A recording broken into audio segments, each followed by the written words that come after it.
Good afternoon. I'd like to go into the inyan in Parshat Pinchas of the reward that Pinchas was given for his zealotry in killing Zimri, and that HaKadosh Baruch Hu says in the Torah, he assures Pinchas, Hinani noteno lo et briti shalom. He gives him the covenant of wholeness, the covenant of peace.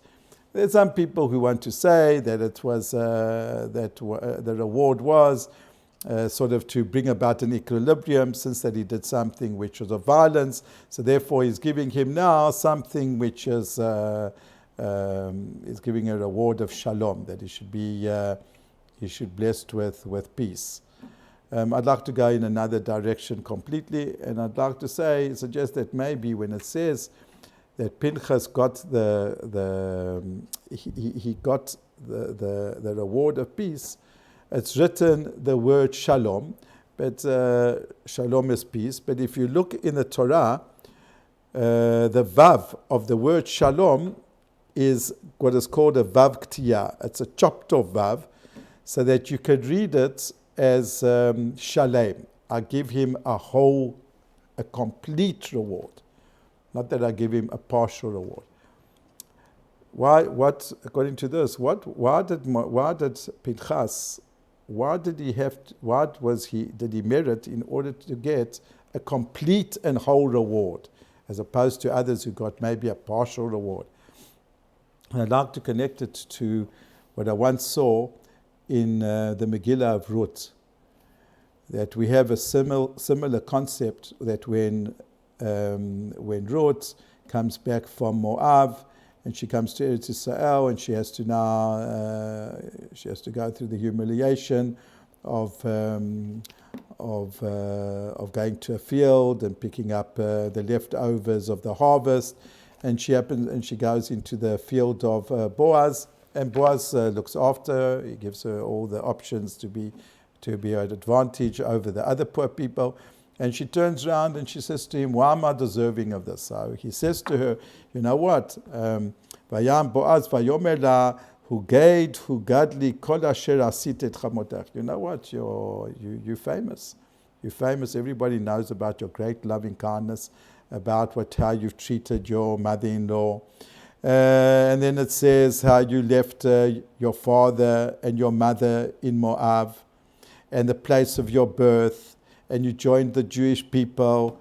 Asher lo yadatit Moshe Lom. You never knew these people beforehand. And now, listen to what Boaz says. It says, Yeshalem Hashem poalech. May Hashem recompense your work. Utehi maskrutech shlema. And may your reward be complete.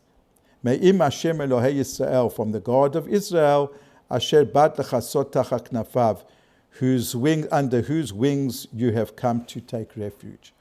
So he says to Ruth that I pray for you. I pray that you, Be'ezrat Hashem, that you should get a complete reward. I heard a fantastic explanation. You see, every single person, why doesn't they get a complete reward? Because everyone's got some sort of share in the person's spiritual and physical development.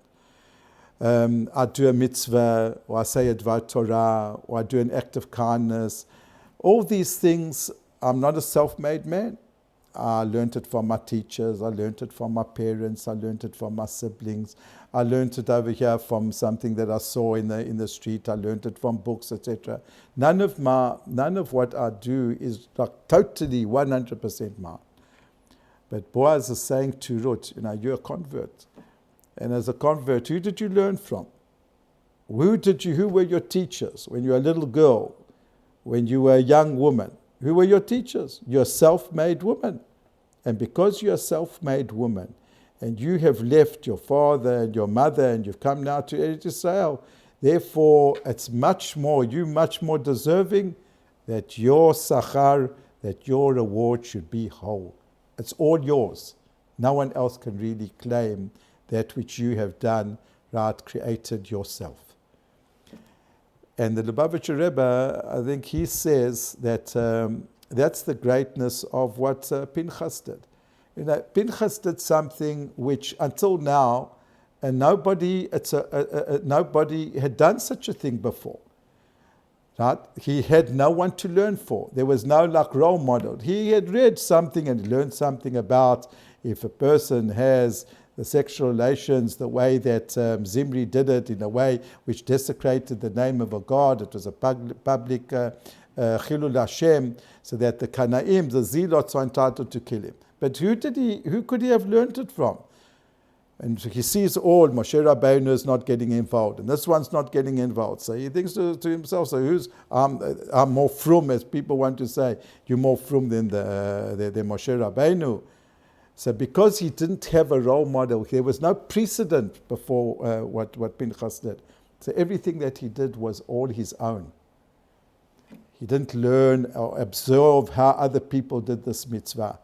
And therefore Hashem says to him, because you're a self-made man as far as this mitzvah is concerned, you are similar to Ruth, and therefore Hineni noten lecha et biti shalom. I'm giving you a covenant and a reward of peace, but I'm saying, as the Torah writes it, it's going to be a reward and a covenant which is shalem, which is total and whole, because basically it's you in your entirety, in your whole being, that the mitzvah originated from you.